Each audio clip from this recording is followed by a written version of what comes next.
Imagine waking up tomorrow and realizing the simple but radical truth that nothing, no word, no look, no silence has the power to disturb your peace anymore.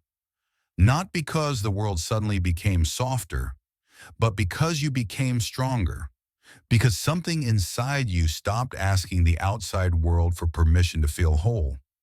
Let me ask you, how many times have you let a comment ruin your morning? How often have you replayed a conversation that already ended, searching for meaning in what was never truly about you? How much energy have you given to misunderstandings, rejections, or moments of silence that were never meant to define your worth? We live in a world that trains us to be reactive, to read into every pause, to interpret every tone, to bleed for every wound that isn't even ours. And while sensitivity is a beautiful gift, without wisdom, it becomes a burden. It becomes the reason why we feel everything, but rarely feel peace. But what if I told you peace isn't something you stumble across on a perfect day? It's not hiding at the end of a vacation or waiting for the world to finally behave. Peace isn't passive. It's not handed to you. It's something you build. One thought, one breath, one act of restraint at a time. Marcus Aurelius, one of the most powerful men of his era, wrote to himself nightly, not for show, but to remind himself of this inner work. He said, "You have power over your mind, not outside events.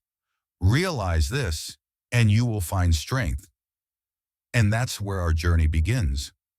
Because most people move through life like open wounds, feeling every breeze as a storm, every whisper as a roar. They wait for calm to appear, not realizing it's something they must practice. They believe peace is the absence of conflict, but in truth, peace is the presence of self-command. It's standing in the middle of chaos and choosing to stay rooted. It's the moment you choose to pause before reacting. The moment you notice your anger rising and breathe instead of breaking. The moment you realize that not every battle is worth your energy and not every comment deserves a reply. This isn't about becoming numb. It's not about shutting down your heart. It's about refining your sensitivity into strength so you can stay open but not exposed, present but not pulled apart, because the goal isn't to stop feeling. The goal is to feel deeply but wisely, to notice when something disturbs your calm, and instead of spiraling, you return to yourself again and again, like returning home. So take a deep breath with me, not just for oxygen, but for clarity. Breathe into the space between stimulus and response. That space is your freedom. That space is where calm lives. Today we begin a different path. Not the path of overreaction, not the path of emotional chaos, but the path of quiet strength. A strength that isn't loud or showy, but steady, disciplined, and deeply yours. A strength built on the Stoic idea that what's inside you matters more than what happens outside you. And if you're ready to walk that path, to stop being at the mercy of every emotion and start living from a place of calm control, then you're exactly where you need to be. Let's begin. Peace is a discipline, not a gift. Peace is not something you find in perfect conditions. It's something you build, one moment, one breath, one choice at a time. Real peace isn't soft or accidental. It's trained, often painfully, through daily encounters with chaos, insults, or discomfort. As the Stoics remind us, you can't control the world, but you can train how you respond to it. Your peace will never be stronger than your discipline, so practice daily. Breathe, observe, and return to your calm, not because the world is calm, but because you are. Let's be honest. Most of us were taught to think that peace just happens, that if we could just fix the chaos around us, get the job, find the right partner, organize the house, take a vacation, then peace would naturally follow. We imagine it as a reward for good behavior or perfect timing, a moment of calm after the storm. But that's not how real peace works. Real peace is in something that waits for you at the end of a checklist. It's not the result of life finally giving you a break. It's not gifted by the world. It's built by you, and not just built once, but shaped again and again through conscious effort, often in moments when it feels hardest to choose. The truth is, peace is a discipline, a practice, a choice you make over and over, not when everything is going right, but precisely when everything feels wrong. It's easy to feel peaceful when your inbox is empty, your relationships are smooth, and your plans are going well. But the real test of peace, the kind that transforms you, shows up when your patience is stretched thin, when someone insults you and you choose not to retaliate, when chaos erupts around you and you pause instead of panic, when emotions rise and instead of reacting, you breathe. Every time you choose silence over sarcasm, stillness over storm, understanding over impulse, you're practicing peace. And here's what most people miss. Peace isn't passive. It's not about escaping conflict, avoiding discomfort, or pretending not to care. It's about learning to hold your ground without losing your center. It's not being unbothered because nothing touches you, but because you've trained yourself to respond from wisdom, not wound. Seneca once said, "We suffer more in imagination than in reality." And many times it's our undisciplined mind, not the moment itself, that shatters our peace. So let me ask you, when was the last time you felt truly calm? And what did it cost you to get there? Was it built from avoidance or from awareness? Because peace that comes from escape is temporary, but peace that comes from discipline, that's unshakable. And yes, discipline sounds like a heavy word, rigid, strict, hard, but in its purest form, discipline is just devotion with direction. It's your commitment to yourself, to protect your energy, to stay present, to stay aligned with who you want to be, even when the world tries to pull you out of yourself.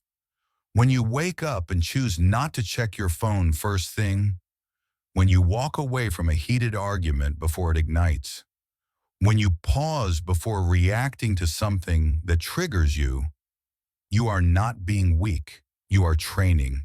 You are building strength in silence. That's emotional maturity in motion. There's a quiet kind of power that comes from not needing to fight every battle, a rare kind of confidence in being able to sit with discomfort without letting it define you. And it's in those small, unseen moments, those inner choices you make when no one's watching, that peace is built.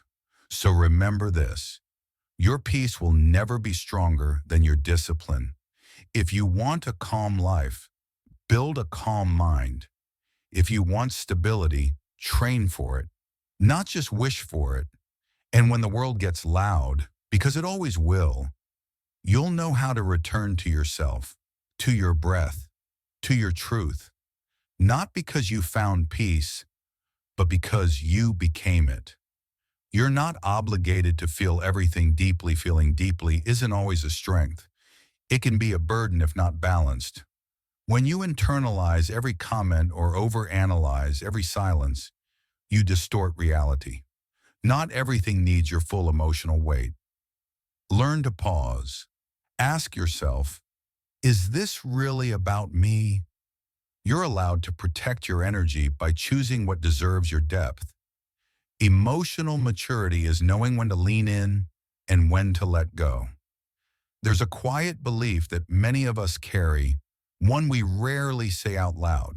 It sounds like this: if I don't feel everything deeply, I must be heartless. We're taught that depth equals goodness, that to be sensitive is to be fully human, that to feel less is to be less. But here's the truth. Depth without discernment leads to depletion, and not every feeling deserves full access to your heart. Let me ask you, have you ever walked away from a minor conversation only to spend hours wondering, did I say the wrong thing? Or stayed up all night over analyzing a short text message, imagining stories that were never true? That's not connection. That's emotional exhaustion disguised as attentiveness. Feeling deeply isn't the problem. Overfeeling, over-attaching, over-absorbing, that's what drains your soul. Because the world is full of noise. And if you let every vibration echo inside you, you'll never find peace. The Stoics understood this well. They taught that we should be attuned, but not entangled. That emotions are messengers, not masters, and that we always have the right to pause and ask, is this really about me? That single question can save you from spiraling, because sometimes the silence you're reading into isn't rejection, it's someone else's overwhelm. Sometimes the harsh tone isn't about you, it's the reflection of their own struggle. Sometimes things really aren't that deep. We live in an age where sensitivity is praised, but rarely balanced. You're allowed to feel, yes, but you're also allowed to step back, to protect your energy, to refuse to carry pain that doesn't belong to you. Think of your emotional bandwidth like a sacred well. If you keep pouring it out over every misunderstanding, every small discomfort, every flicker of doubt, what will you have left for the moments that truly matter? What will you give to real connection if you've already emptied yourself reacting to shadows? It's okay to let things go. It's okay to say, this moment doesn't need to mean more than it does. It's okay to witness something, feel it briefly, and then move on without making it a story about your worth. This isn't coldness, it's clarity. It's choosing not to turn every moment into an emotional battlefield.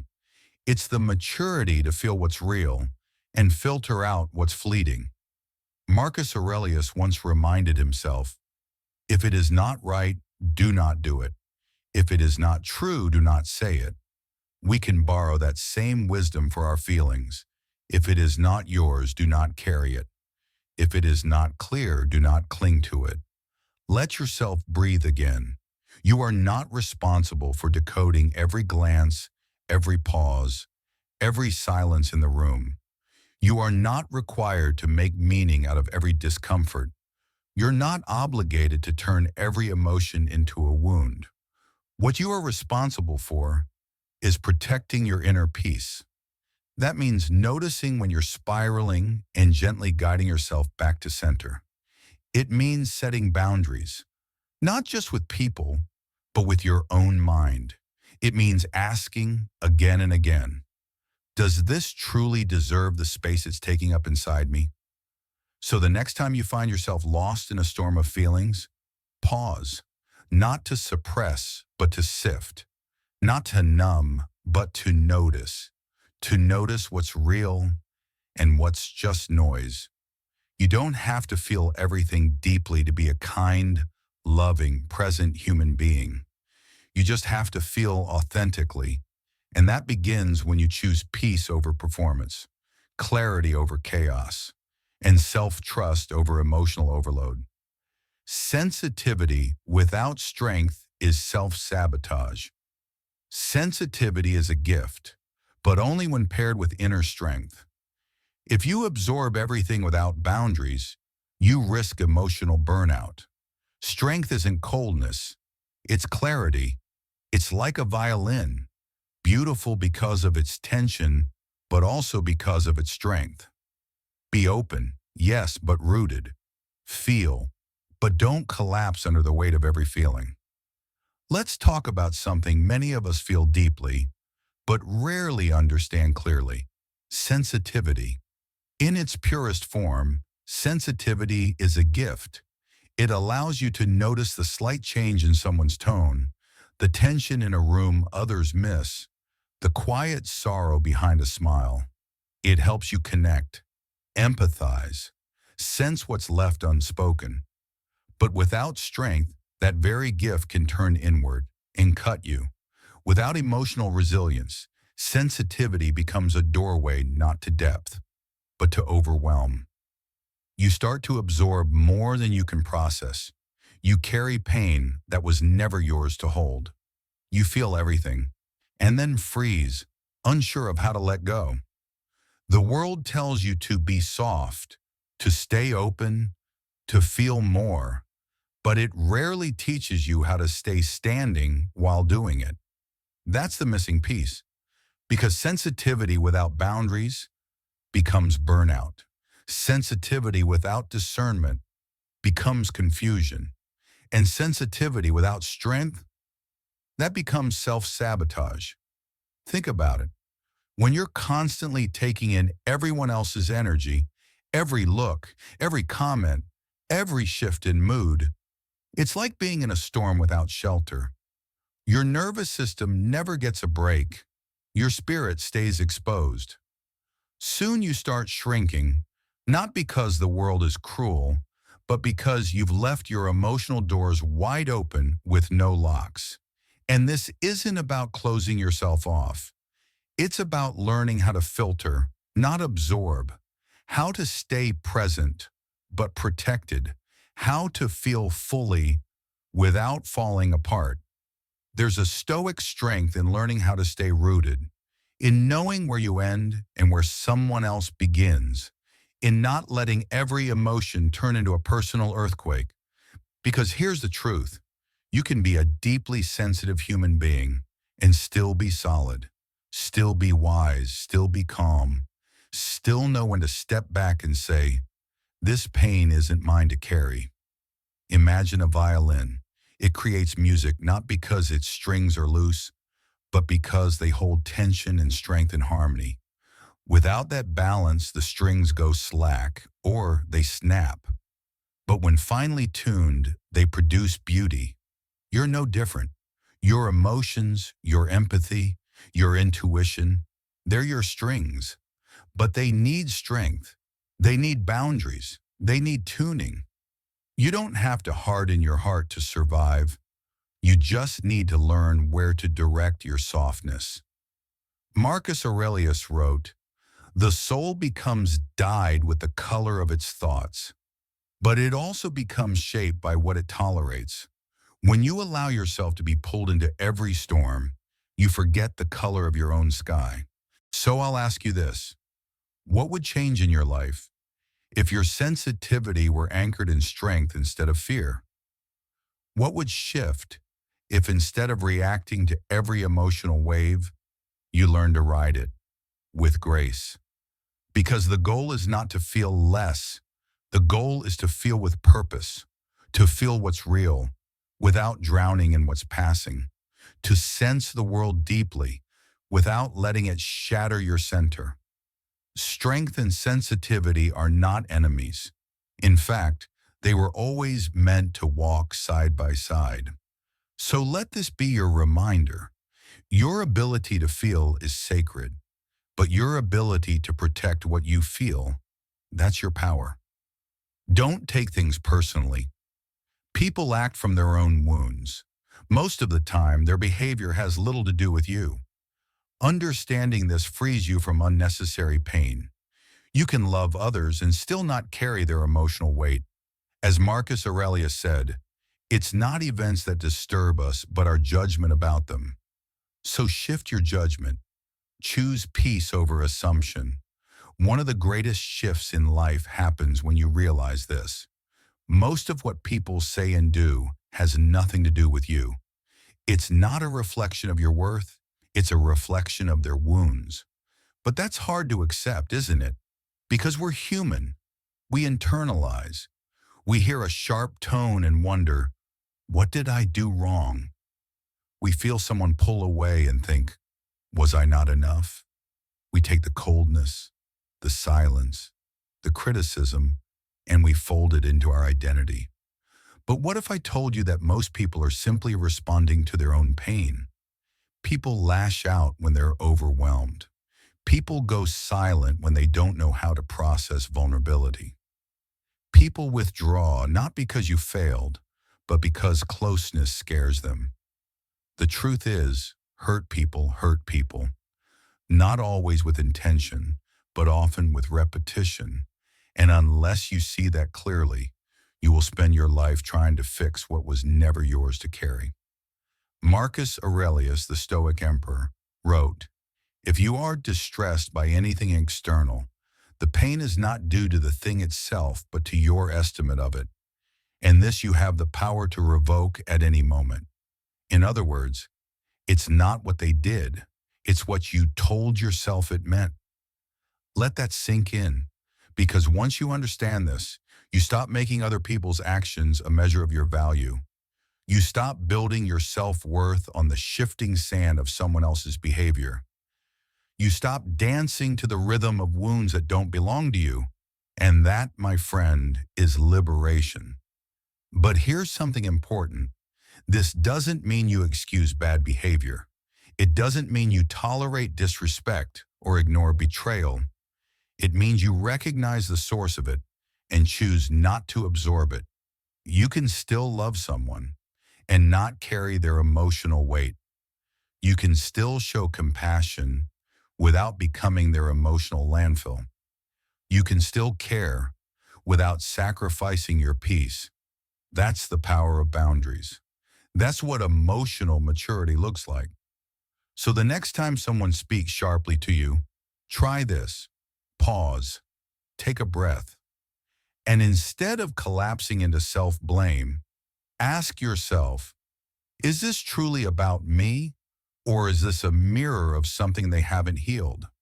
Because often it's not that you failed, it's that you triggered something unresolved in them, and that's not your job to fix. There's a quiet strength in letting people own their reactions while you own your peace.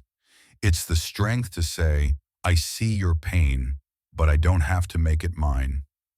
This simple shift changes everything. You begin to walk lighter.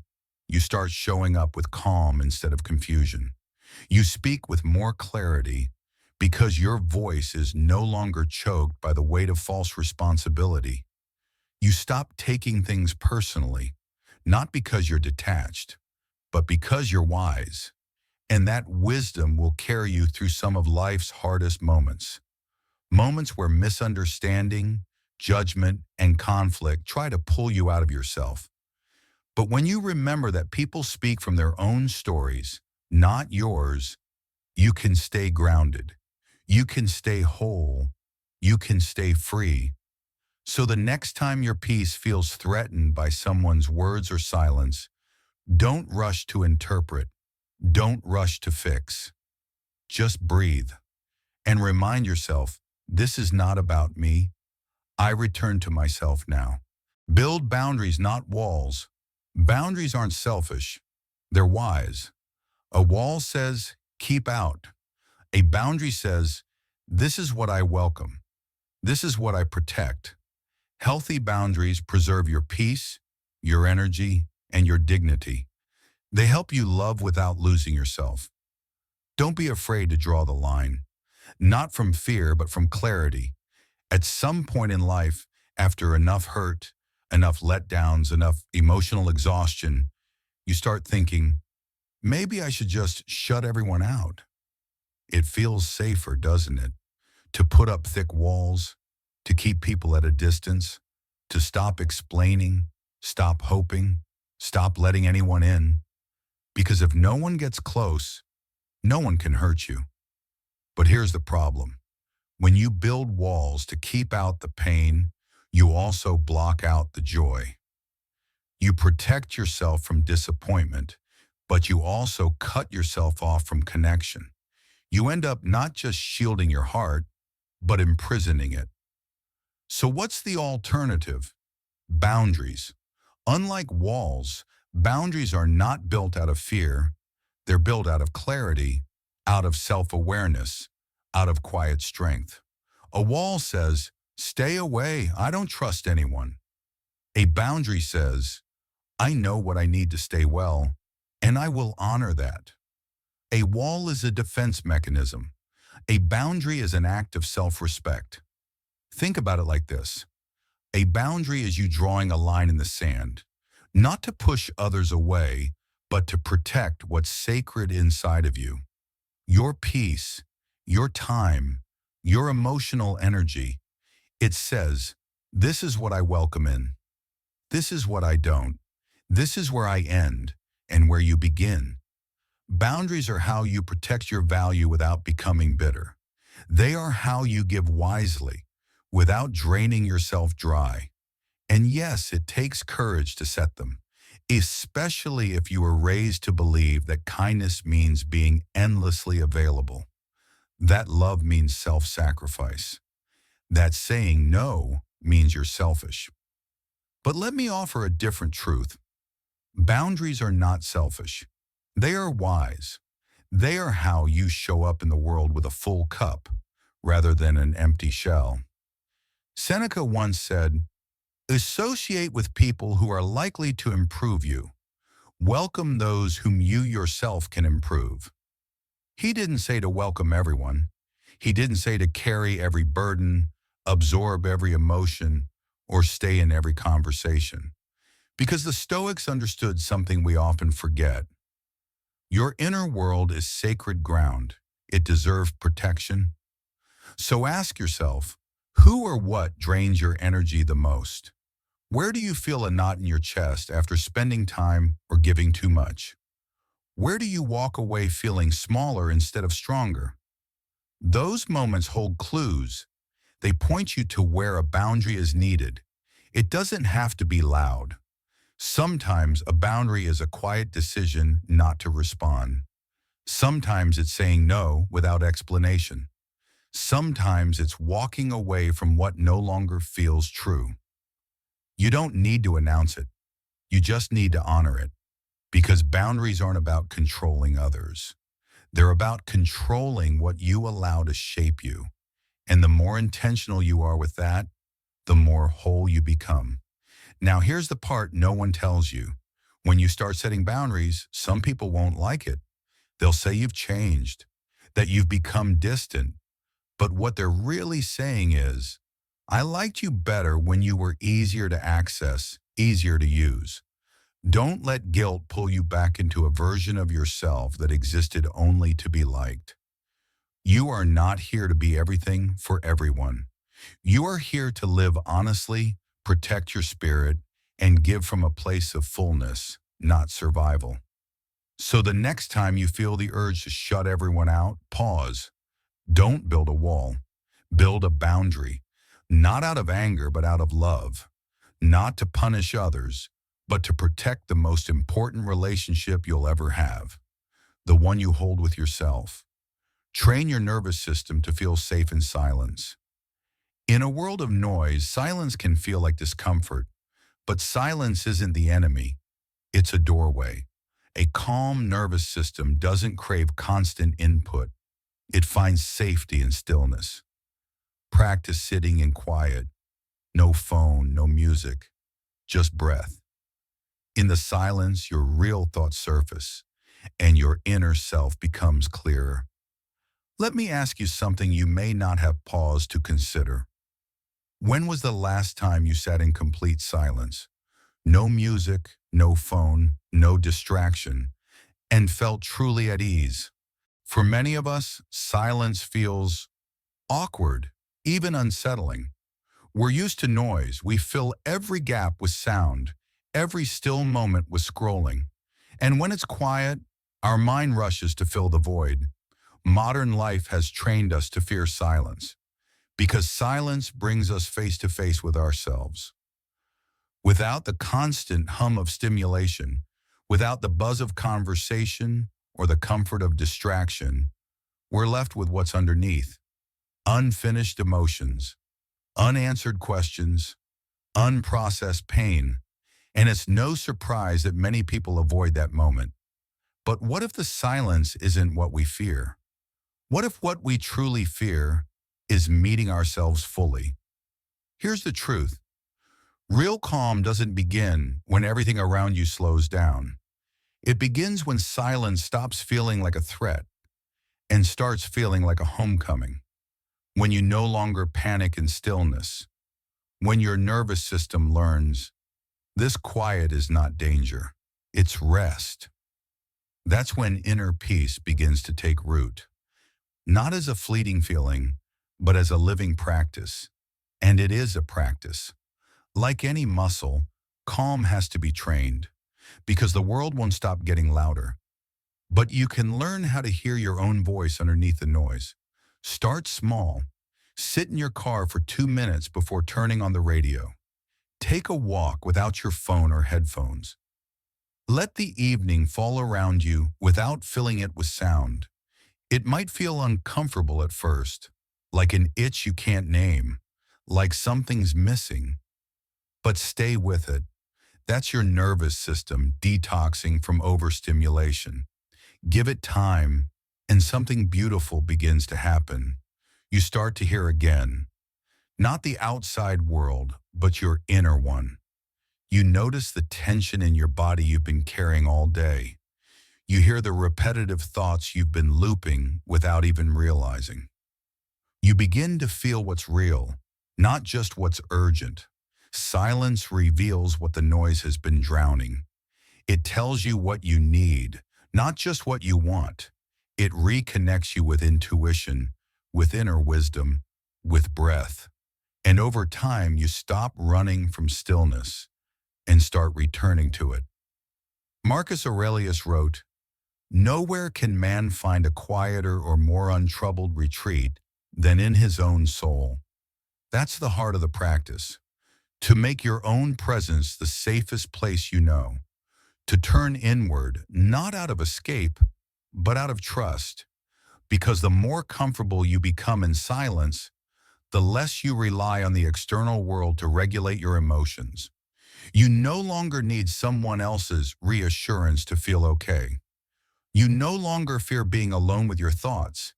And that is freedom. So the next time you catch yourself reaching for distraction out of habit, pause. Put the phone down. Turn the volume off. Close your eyes, breathe, and stay. Even if it's just for 60 seconds. Not because silence is magical, but because you are. Because in the quiet, you're not escaping life. You're finally learning how to live in it, with presence, with grace, and with clarity. Calm doesn't mean indifference. Being calm doesn't mean you don't care. It means you've chosen not to be controlled. Calm is active. It's the choice to respond with intention, not impulse. Like a tree rooted in a storm, you sway but don't break. Cultivate calm as a discipline. It takes strength to be still. There's a quiet misunderstanding that shows up in the minds of many emotionally aware people. It whispers, if I stay calm, they'll think I don't care. We confuse stillness with apathy.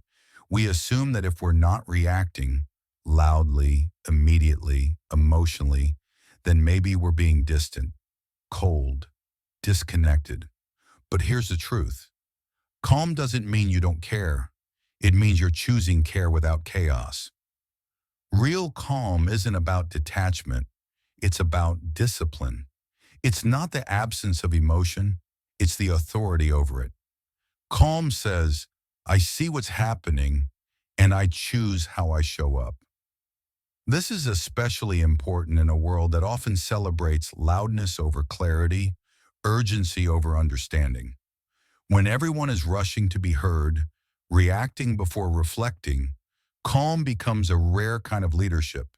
It becomes a quiet power. Think of a tree in a storm. The wind howls, the branches bend, but the roots, they stay grounded. The tree doesn't break, not because the storm is mild, but because the tree has learned to sway with strength. That's what calm is. Not denial, not indifference, but inner rootedness. You can be deeply present, deeply caring, deeply affected, and still choose not to spiral. Still choose to respond, not react. Still choose to hold your center instead of being pulled apart. This takes practice because we live in a world that rewards speed and spectacle. We're taught to say something right now, to act immediately, to show our feelings or be misunderstood. But sometimes the most powerful thing you can do is pause, breathe, check in with yourself. Ask, what does this situation really need from me? Not just emotionally, but wisely. And sometimes that answer will be silence. Sometimes it will be a measured response. Sometimes it will be no response at all. Not as a form of withdrawal, but as a sign of emotional mastery. Marcus Aurelius wrote, "If you are pained by any external thing, it is not this thing that disturbs you, but your judgment about it." This is the essence of calm, the ability to pause before we let our judgments run wild, the ability to meet emotion with presence, not panic. So no, calm is not about being unaffected. It's about being self-aware enough to choose what's effective. It's knowing that escalation rarely leads to resolution. It's understanding that sometimes clarity speaks louder than volume. It's believing that peace isn't passive, it's powerful. I've seen this in real life.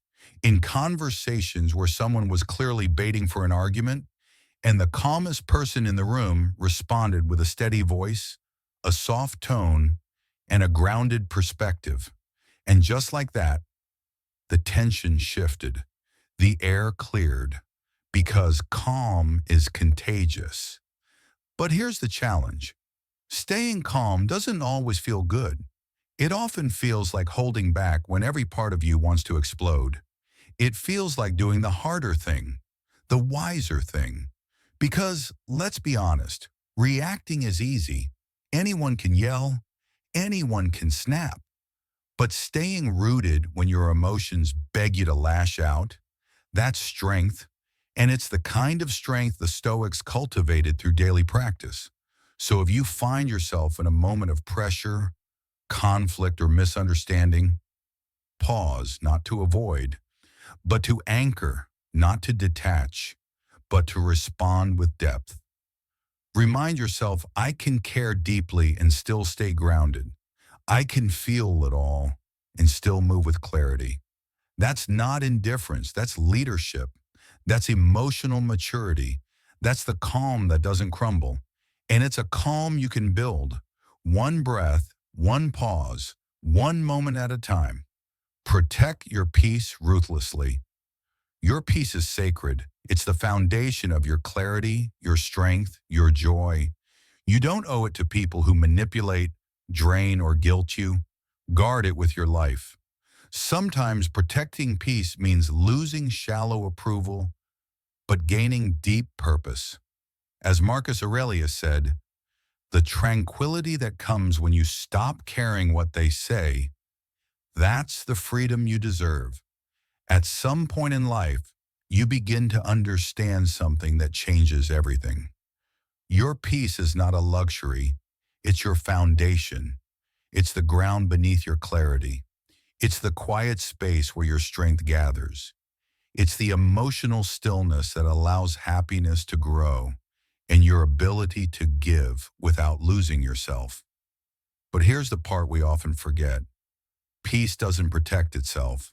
You have to guard it fiercely, consistently, without apology, because the world will ask for more than you have. People, sometimes even the ones you love, will expect access to your time, your energy, your attention, without limits. And if you don't protect your peace, you'll give it away in pieces. You'll hand it to the friend who manipulates your kindness, to the family member who guilt trips you for choosing rest, to the culture that glorifies burnout and calls it success. And over time, you'll start feeling like a stranger in your own life, busy, reactive, stretched thin, but quietly wondering, why does nothing feel like mine anymore? Marcus Aurelius once wrote, "The tranquility that comes when you stop caring what they say or think or do and care only about what you do. That's what real peace is. not silence from the world, but clarity within yourself. It's knowing your values. It's honoring your limits. It's choosing not to engage in every drama, every argument, every expectation that doesn't align with your deeper truth. But here's the honest part. Protecting your peace comes with a cost. It may cost you shallow approval. It may confuse people who only liked you when you were constantly available. It may distance you from environments that celebrated your self-abandonment. But what you gain is real. You gain mornings that begin in stillness, not stress. You gain evenings where your mind isn't replaying conversations or rehearsing imaginary battles. You gain relationships that are built on mutual respect, not guilt or dependency. And most of all, you gain yourself fully, quietly, and without condition. Think about it. How many times have you said yes when your whole body whispered no? How many conversations have you stayed in too long just to avoid discomfort? How much of your life have you spent explaining your boundaries to people committed to misunderstanding them? You don't owe anyone your burnout. You don't have to justify your rest. You don't need permission to choose peace over performance.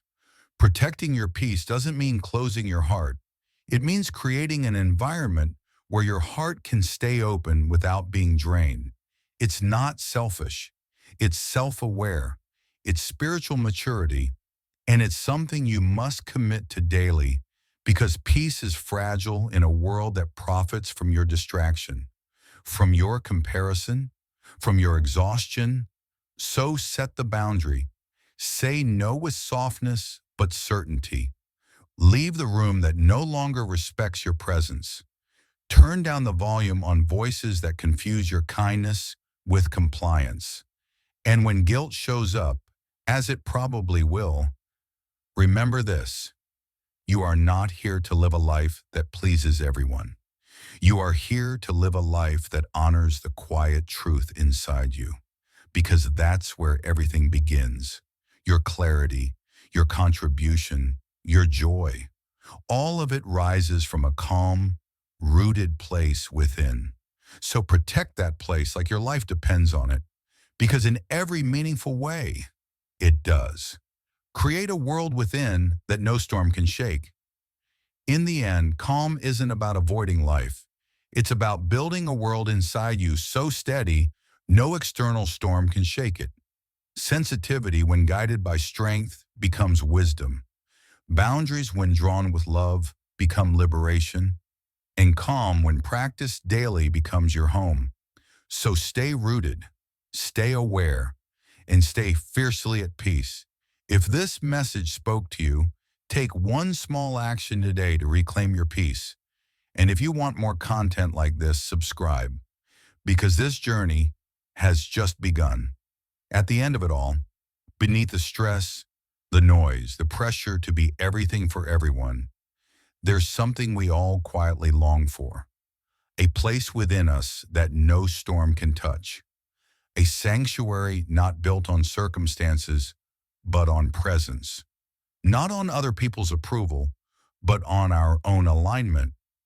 Not on the world becoming easier, but on us becoming steadier. That's what this journey has really been about. Because true calm isn't about escaping life. It's about moving through it without letting it move through you. It's about standing in the middle of the chaos and not forgetting who you are. You don't have to hide your sensitivity to do this. Your softness is not a weakness to fix. It's a gift to protect. But it needs strong arms around it. It needs discernment. It needs boundaries. Not to shut people out, but to keep you rooted in who you are. Boundaries are sacred. They are not a rejection of the world.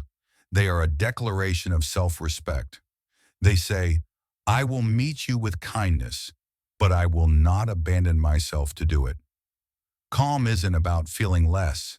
It's about feeling on purpose, with awareness, with wisdom, with clarity. It's asking, is this feeling real or is it a reaction? Is this mine to carry or something I've absorbed? Is this moment calling for a response or for my peace? And this way of living, intentional, reflective, present, doesn't happen overnight. It's a practice, a choice, a discipline, one breath at a time, one boundary at a time, one quiet return to yourself, again and again and again. There will be days when it's hard, when your emotions scream for a reaction, when your past wounds beg you to fall back into old patterns, when silence feels too loud and peace feels too far away. But those are the moments that matter most. That's when the work becomes real. That's when the roots deepen. Marcus Aurelius, writing to himself in the face of unimaginable pressure, reminded, "The happiness of your life depends upon the quality of your thoughts." He didn't say the ease of your life. He said the quality of your thoughts, what you cultivate within. And that's what no storm can take from you.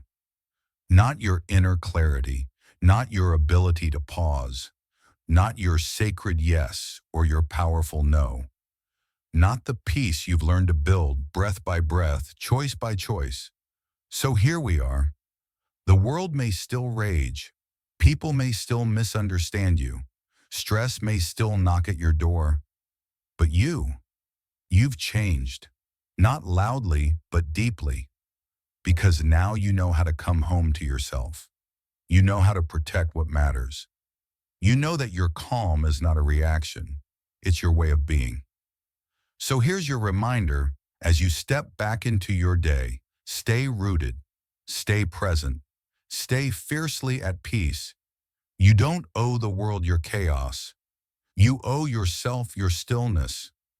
And when you protect that, when you guard your inner world with intention, something incredible happens. You stop being shaken by every passing storm, and you become the shelter.